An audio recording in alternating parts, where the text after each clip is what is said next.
Aquel día solo quería bajar a por leche. Era sábado, eran las 11 de la mañana, y Marcos todavía dormía. Bajé en pijama, bata encima, y las zapatillas feas que me regaló mi suegra. Lo raro empezó en el ascensor. Llamé al botón como siempre. Vivimos en un 9º. El ascensor bajaba desde el 12. Al llegar al 10, se quedó parado. Esperé. Nada. Volví a darle al botón. Nada. Y entonces sonó. El típico chirrido de puertas que se abren, pero no bajó. Se quedó en el 10. Silencio. Y luego lo escuché. Una risa. 2 personas. Murmullos. Golpecitos sordos. Gemidos. Sí. Gemidos. No soy idiota. No era la tele. No era alguien peleando. Era una pareja. Y no estaban peleando precisamente. Mi primer impulso fue reírme. ¿Quién folla en un ascensor a las 11 de la mañana? ¿En nuestro edificio? Pero luego reconocí la voz de ella. Baja, nasal, con esa risa tonta. Y no me lo podía creer. Era Paula. Nuestra vecina del 7º. 34 años, soltera, adicta al yoga y a los desayunos eternos en la terraza. Siempre saludaba demasiado contenta. Siempre llevaba top sin sujetador. Y siempre le hacía comentarios absurdos a Marcos cada vez que se cruzaban en el portal. Pero eso no fue lo peor. Lo peor fue que la otra voz también me sonaba. Grave. Ronca. Lenta. Era Marcos. Y ahí me quedé. Plantada. Con la botella de cristal vacía en la mano, en pijama, escuchando cómo mi marido se tiraba a la vecina en el ascensor como si estuvieran solos en el universo. El ascensor no bajó. Supongo que alguien había pulsado el botón de emergencia o simplemente se habían parado ahí. No tengo ni idea. Pero yo lo escuché todo. Y no me fui. Me quedé como una idiota, paralizada, con los nudillos blancos de apretar la botella. Cuando el ascensor finalmente bajó, salí corriendo escaleras arriba. Entré en casa, dejé la botella en la encimera y me metí en la ducha como si el agua pudiera arrancarme lo que acababa de oír. Marcos llegó 15 minutos después. Traía una barra de pan bajo el brazo. Me preguntó si quería café. Le dije que no, que ya había desayunado. Me besó la mejilla, como siempre. Ni un temblor en la voz. Ni una gota de culpa. Como si acabara de venir de misa. Yo no dije nada. Y así empezó todo. Durante los 3 días siguientes no dije nada. Ni una palabra sobre el ascensor, ni sobre Paula, ni sobre los gemidos que se me habían quedado pegados en el oído.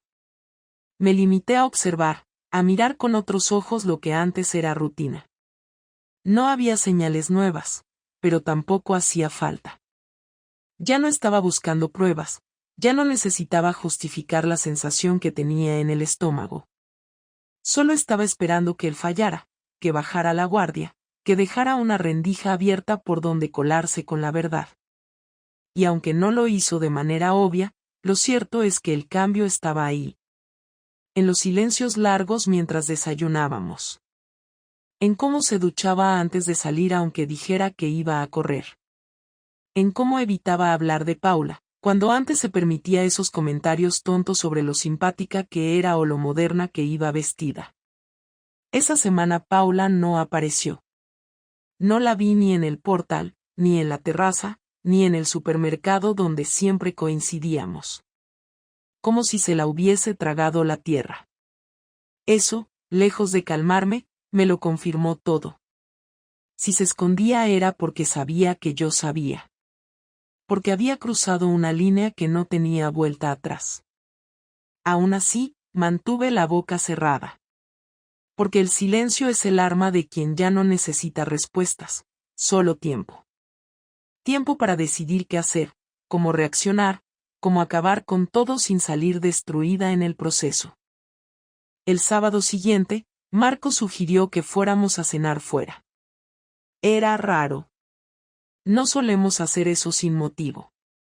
Le pregunté por qué y me dijo que hacía tiempo que no salíamos los dos. Esa frase, que debería haberme sonado tierna, me resultó ofensiva. ¿Ahora se acordaba de mí? Después del polvo con la vecina en el ascensor, ¿se le había encendido la bombilla del romanticismo? Le dije que sí, que me apetecía. Porque necesitaba verle de frente. Sin casa de por medio. Sin el refugio de los platos, las series o las conversaciones huecas. Fuimos a un sitio que nos gustaba, uno de esos restaurantes de barrio donde siempre pedimos lo mismo. Marcos estaba especialmente hablador, como si intentara compensar algo, como si necesitara llenar todos los espacios posibles para que yo no pudiera meter una sola pregunta. Habló de su trabajo, de un compañero que se había separado, de un viaje que quería hacer en verano. Yo asentía, sonreía, comía despacio. Esperaba. En un momento se fue al baño y me quedé sola con mis pensamientos. Miré a mi alrededor. Había una pareja mayor en la mesa de al lado. Ella le estaba contando algo con entusiasmo, él no la escuchaba. Pensé que eso éramos nosotros dentro de unos años y seguía fingiendo. Pensé que prefería estar sola antes que convertirme en eso. Cuando volvió, se sentó más cerca. Me agarró la mano. Me preguntó si estaba bien. Le dije que sí. Me preguntó si me pasaba algo. Le dije que no y entonces soltó una frase que me atravesó como una puñalada disfrazada de caricia. Últimamente estás distante. Podría haberme reído. Pero solo lo miré. A los ojos. Y en ese segundo supe que él también lo sabía. Sabía que yo sabía. Y que ambos estábamos jugando una partida que ya no se sostenía. ¿Hay algo que quieras contarme, Marcos? Tragó saliva. Apartó la mirada. Se echó hacia atrás. Estuvo en silencio unos segundos que me parecieron horas. Luego dijo que no, que por qué preguntaba eso. Que si yo había notado algo raro. Que si estaba celosa. Que si me pasaba algo con Paula, porque me notaba fría con ella. Ahí lo hizo mal. Muy mal. No había mencionado a Paula. No la había nombrado desde aquella noche. Ni siquiera sabía si Marcos sabía que yo había estado ahí fuera del ascensor. Pero al decir su nombre, se delató. La sacó de la nada. Abrió la puerta que él mismo había cerrado.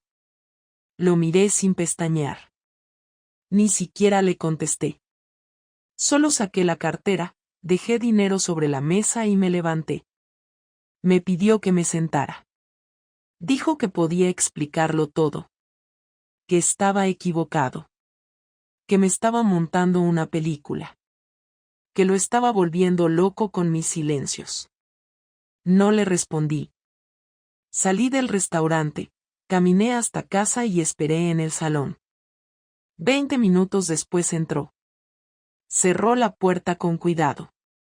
Se acercó despacio.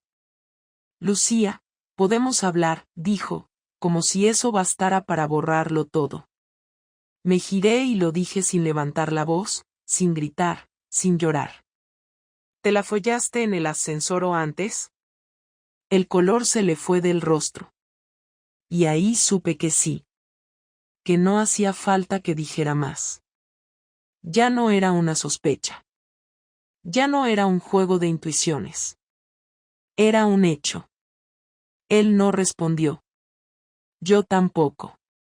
Y así empezó la caída.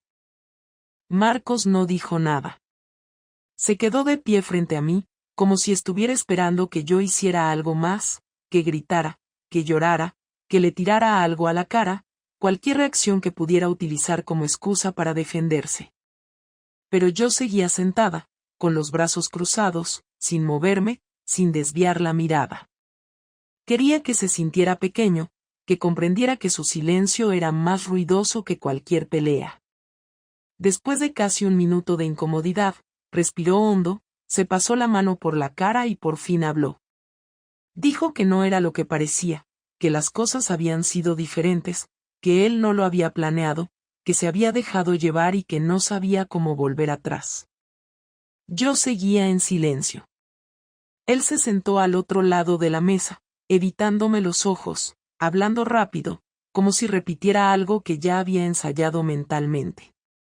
Dijo que no había sido algo largo, que solo había pasado un par de veces, que se sentía culpable desde el principio, que no sabía por qué lo había hecho pero que no significaba que no me quisiera. Cuando terminó su discurso, me miró esperando que yo dijera algo, y lo hice. Le pregunté si se había corrido dentro de ella. Su cara cambió por completo. Se puso rojo, se levantó de golpe, me dijo que no podía creer que yo preguntara eso, que no venía al caso, que eso era una falta de respeto.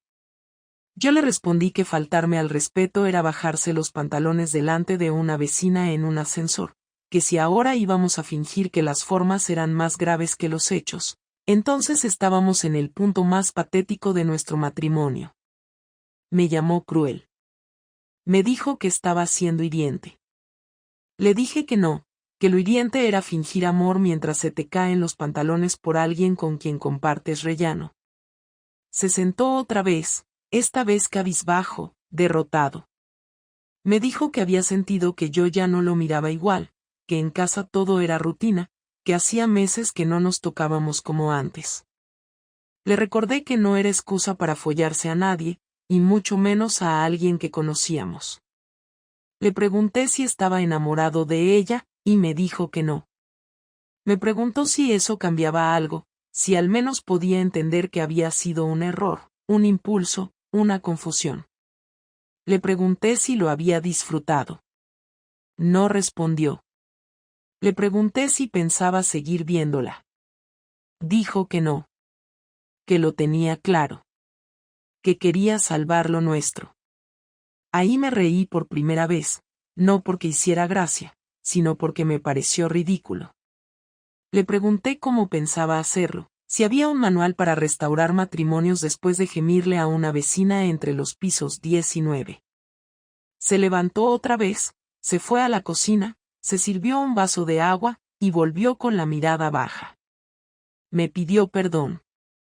Dijo que sabía que lo había arruinado todo, que no esperaba que lo perdonara ahora, pero que no quería perderme. Le dije que no era tan fácil, que no bastaba con pedir perdón, que no era un niño que rompió un jarrón. Me dijo que no sabía cómo reparar lo que había hecho pero que lo intentaría. Le pregunté qué pasaba si no lo perdonaba, si estaba dispuesto a aceptar que esto había terminado. Me dijo que no podía aceptarlo. Que yo era su vida, que no se imaginaba sin mí. Entonces le recordé que no pensó en eso cuando se bajó la bragueta. Ahí sí lloró. De verdad. No me lo esperaba. Lloró en silencio, con las manos cubriéndose la cara. Y me sentí mal. No porque lo sintiera, sino porque me di cuenta de que aún me dolía verlo así. No dije nada más esa noche. Me encerré en la habitación y no volví a salir. Él durmió en el sofá, o al menos eso supuse. A la mañana siguiente, se había ido. Me dejó una nota, escrita a mano, donde decía que iba a pasar unos días en casa de su hermano, que me dejaba espacio para pensar, que me quería y que lo sentía con todo su ser. La rompí y la tiré sin leerla 2 veces. No porque no me importara, sino porque nada de lo que dijera iba a cambiar lo que había hecho. Durante los días siguientes no hablamos. Yo iba al trabajo, volvía, comía sola, dormía sola. Paula seguía sin aparecer por el edificio, como si se hubiera evaporado. La tensión en el aire era tan espesa que me dolía la cabeza solo de existir dentro del piso. Una tarde bajé la basura y me crucé con la portera, que me preguntó si todo estaba bien. Le dije que sí. Que solo estaba cansada del trabajo. Me miró raro, como si supiera más de lo que decía. Subí rápido. 2 días después, Marcos volvió. Entró sin decir nada, dejó su maleta en la entrada y se quedó de pie frente a mí. Me preguntó si podía hablar. Le dije que hablara. Me propuso ir a terapia de pareja. Dijo que había buscado una psicóloga, que tenía experiencia con infidelidades, que podía ayudarnos a entender que había fallado. Le pregunté si estaba seguro de querer enfrentarse a todo eso. Dijo que sí. Le pregunté si estaba preparado para que yo no quisiera seguir. Dijo que no, pero que respetaría lo que decidiera. Le dije que iría. No porque creyera que íbamos a arreglar algo, sino porque necesitaba saber si de verdad quedaba algo que mereciera ser salvado. No sé en qué momento exacto supe que Marcos no iba a perdonar de verdad. Decía las cosas correctas, proponía soluciones, se mostraba arrepentido, incluso tomó la iniciativa con la psicóloga. Las primeras 2 sesiones fueron incómodas, tensas, casi sin palabras entre nosotros. La terapeuta nos pedía que habláramos de lo que sentíamos, que fuéramos honestos, que no tratáramos de protegernos detrás de frases genéricas. Yo no tenía problema. Dije claramente que lo había perdido todo, no solo la confianza, sino la imagen que tenía de él como persona. Le dije que me sentía estafada, usada, convertida en un objeto funcional dentro de su vida. Él escuchaba, asentía, decía que lo entendía. Pero no decía mucho más. Parecía estar más concentrado en no decir algo que me enfadara que en decir algo real. Era como si estuviera jugando a ser la versión correcta de sí mismo para que yo no lo echara. Lo que no vi venir fue su forma de devolverme el golpe. Lo hizo con una calma calculada, como si hubiera estado pensando en ello más tiempo del que yo imaginaba. Empezó siendo sutil. Una tarde, al volver del trabajo, encontré la cuenta compartida vacía. No completamente, pero lo justo como para dejarme sin margen ese mes. Cuando le pregunté, me dijo que había hecho una transferencia a su cuenta personal para separar gastos mientras decidíamos qué hacer con la relación. Me pareció raro, pero no discutí. La semana siguiente canceló la tarjeta de crédito conjunta. Me escribió un correo formal explicando que, dado el estado actual de las cosas, prefería evitar responsabilidades compartidas. Lo mismo hizo con el seguro del coche. Me quitó del plan sin avisarme. Tuve que enterarme cuando fui a renovar la póliza y me dijeron que ya no figuraba como conductora. Pero eso no fue lo peor. Lo peor fue cuando me enteré de que había ido al administrador de la finca a hablar sobre el piso. El contrato de alquiler estaba a nombre de los dos, pero fue él quien lo firmó en su momento. Había preguntado cómo podía sacarme del contrato sin que yo lo autorizara. Por suerte, no pudo hacerlo. Pero el hecho de que lo intentara me dejó helada. Ya no se trataba de una infidelidad, se trataba de querer borrarme, de dejarme sin espacio ni herramientas para sostenerme. No reaccioné al principio. Lo observaba.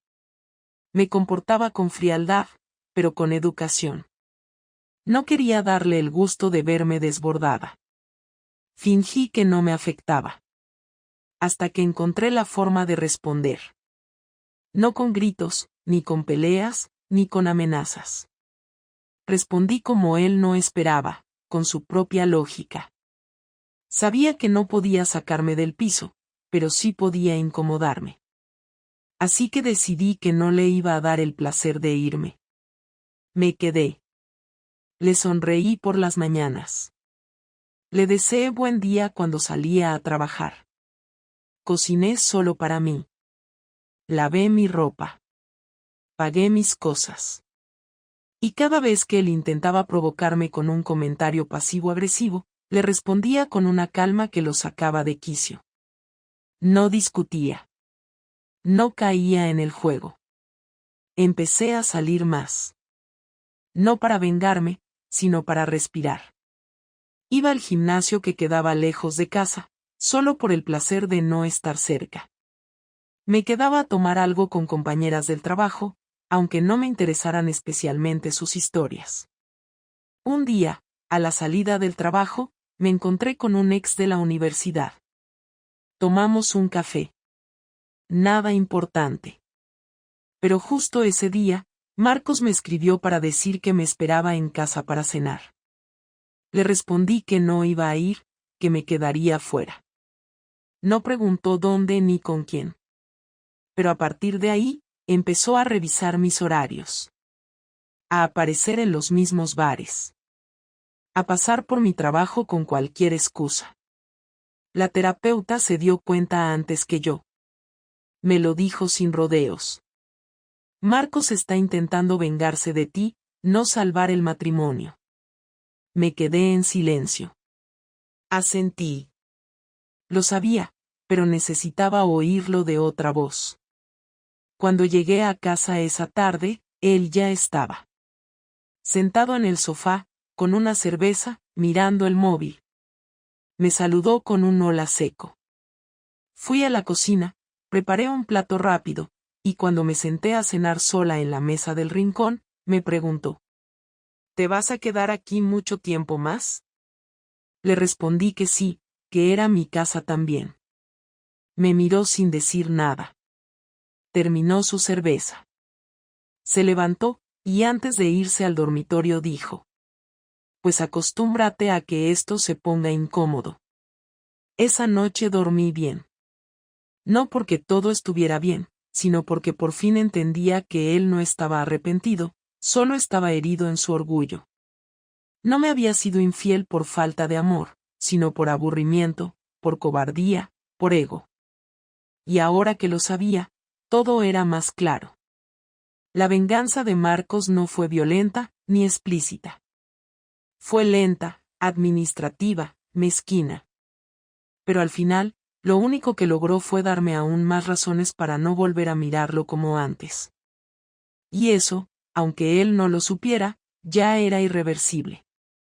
La última conversación no fue planificada. No hubo ningún momento solemne ni una atmósfera especial que la marcara como decisiva. Fue un martes cualquiera, después de que volví del trabajo y encontré a Marco sentado en el comedor con los papeles del seguro médico abiertos, revisando algo en su portátil. Apenas me miró al entrar, pero no me hizo falta, ya sabía que estaba preparando algo. Me senté frente a él sin saludar, abrí mi bolsa y saqué un tupper con algo de fruta que no comí al final del día. Estuvimos en silencio unos minutos, escuchando el tic-tac del reloj de la cocina. Cuando terminé de masticar un trozo de manzana, le dije que había llegado el momento de hablar sin rodeos, que lo que estábamos haciendo no era vivir, era ocupar el mismo espacio como si no nos conociéramos, como si no nos hubiéramos acostado juntos durante casi 10 años, como si no hubiéramos compartido cenas, viajes, peleas, decisiones, familia, y hasta planes que nunca llegaron a nada. Me miró con una mezcla de resignación y fastidio, cerró el portátil sin ganas y me dijo que sí, que también lo había estado pensando, pero que no sabía cómo empezar. Le pregunté si quería seguir conmigo de verdad o si solo estaba esperando que yo tomara la decisión para no ser él quien cargara con el fracaso. Dijo que no sabía lo que quería, que últimamente no se reconocía, que desde que todo explotó sentía que estaba atrapado en una vida que ya no tenía sentido. Le pregunté si alguna vez lo tuvo o si simplemente nos mentimos desde el principio porque era más fácil montar una vida que preguntarse si de verdad queríamos estar juntos. Me dijo que no éramos una mentira, que al principio sí se veía conmigo para siempre, que no sabía cuándo cambió todo pero que sentía que algo se rompió mucho antes del ascensor. Le respondí que si algo se rompió fue porque los dos dejamos de mirarnos, y cuando uno deja de mirar al otro, tarde o temprano mira a otro cuerpo. Dijo que eso era cierto, pero que no lo justificaba, que se equivocó, que lo sabe. Le dije que no quería seguir hablando de Paula, que ella ya no era el tema, que el problema era él y yo, no la vecina. Entonces le pregunté si aún me deseaba.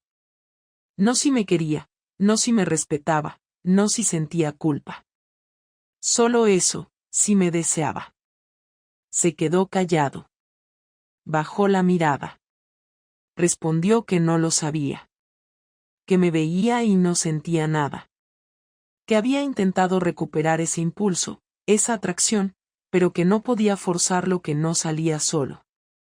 Me reí, sin sarcasmo, solo por la ironía de que él había destrozado lo nuestro por buscar deseo en otra parte y ahora no sabía ni qué hacer con su propia desilusión. Le pregunté si me veía como su compañera de vida o como una figura incómoda que todavía duerme en la habitación de al lado. Dijo que no quería verme como alguien incómodo, que no era eso, que simplemente sentía que estábamos acabados y que ya no había camino de vuelta. Le pregunté por qué entonces había fingido que quería arreglarlo. Me dijo que no lo fingió, que lo intentó, que fue sincero al principio, pero que se dio cuenta con el paso de los días que lo único que hacía era alargar una herida que ninguno de los dos estaba curando. Le dije que entonces ya estaba, que eso era todo lo que necesitaba oír, que no tenía sentido estirarlo más. Me miró fijo por primera vez en semanas. Preguntó si iba a irme. Le dije que no era yo quien había empezado a desmontar esto, que si él se sentía tan incómodo, era libre de buscar otro sitio. Me dijo que no tenía problema en hacerlo, que necesitaba su espacio. Le respondí que me parecía bien, pero que todo lo que habíamos construido, desde el alquiler hasta los muebles, se dividiría de forma justa. Dijo que lo entendía. Que no iba a pelear por cosas materiales. Hubo un silencio largo después de eso. Ninguno de los dos lloró. No hubo gritos. No hubo reproches fuera de tono. Todo fue limpio, seco, práctico. Me preguntó si creía que algún día podríamos ser amigos. Le dije que no creía en eso, que cuando alguien te rompe de esa forma, no puede volver a entrar por otra puerta como si nada. Me pidió perdón otra vez, pero ya no tenía sentido. Se lo dije. Que ya no cambiaba nada. Que lo hecho estaba hecho. Me agradeció haber sido sincera. Me agradeció no haberlo insultado. Me agradeció no haber hecho un escándalo de todo. Me limité a asentir. No necesitaba su gratitud. Solo quería que se fuera. Esa noche durmió en casa de su hermano.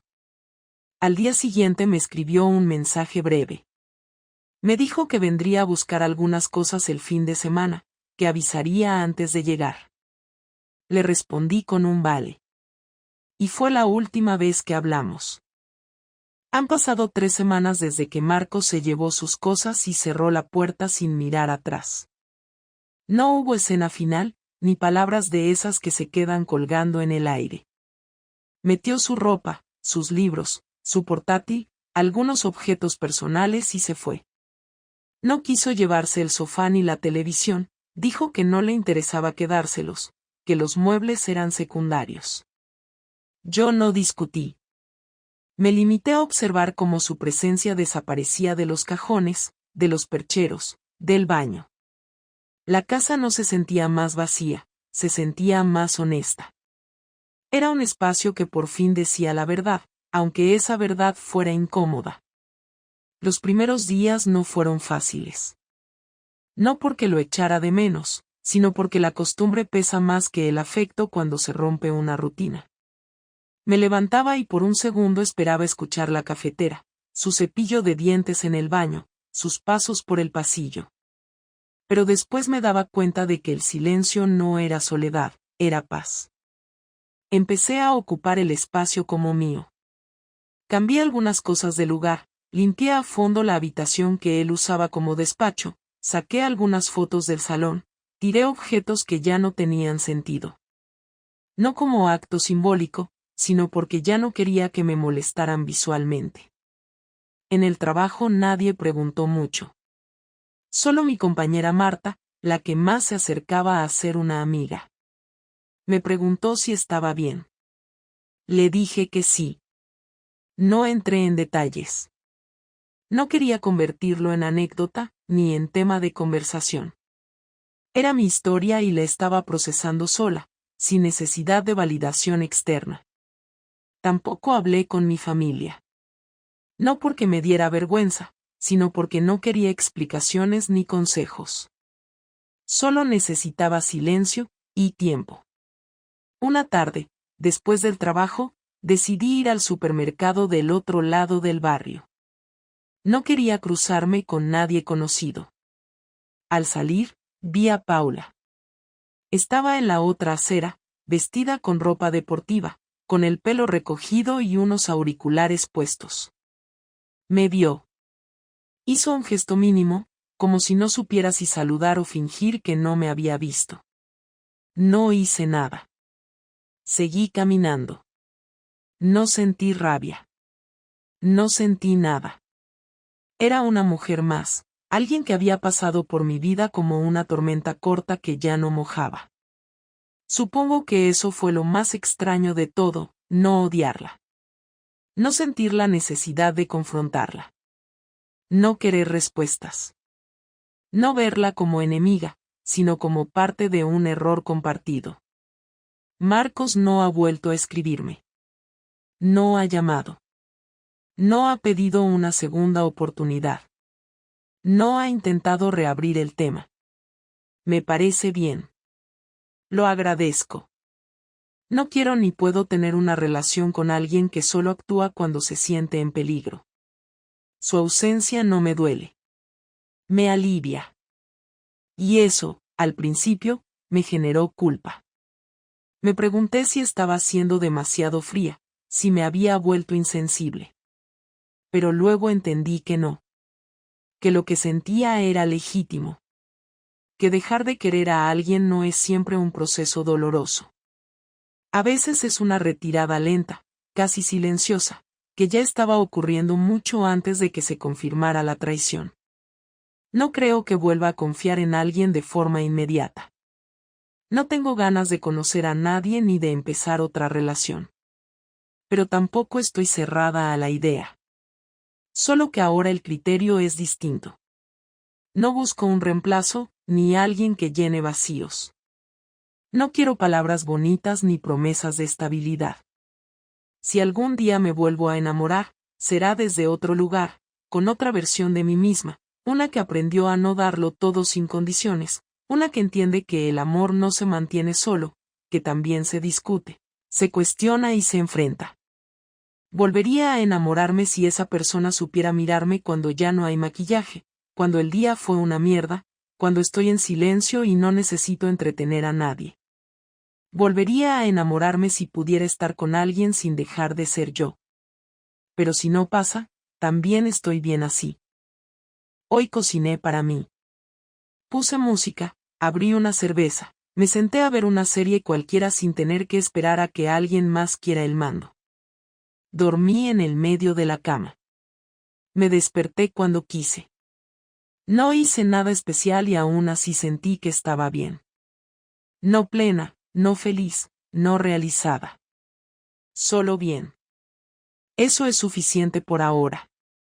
No tengo grandes planes. No me voy a mudar, ni voy a renunciar, ni voy a hacer un viaje para reencontrarme. No necesito reinventarme. Solo quiero seguir, paso a paso, sin perderme. No quiero prometer que nunca más me van a romper el corazón. Pero sí quiero tener claro que si vuelve a pasar, no me va a encontrar tan desarmada como esta vez. Y si algún día Marcos vuelve, con su cara de arrepentido, con un discurso trabajado o una carta larga, no le voy a gritar, no le voy a pedir explicaciones. Le diré que llegue hasta la puerta, que no entre. Porque hay cosas que no se pueden deshacer, ni siquiera con todo el perdón del mundo.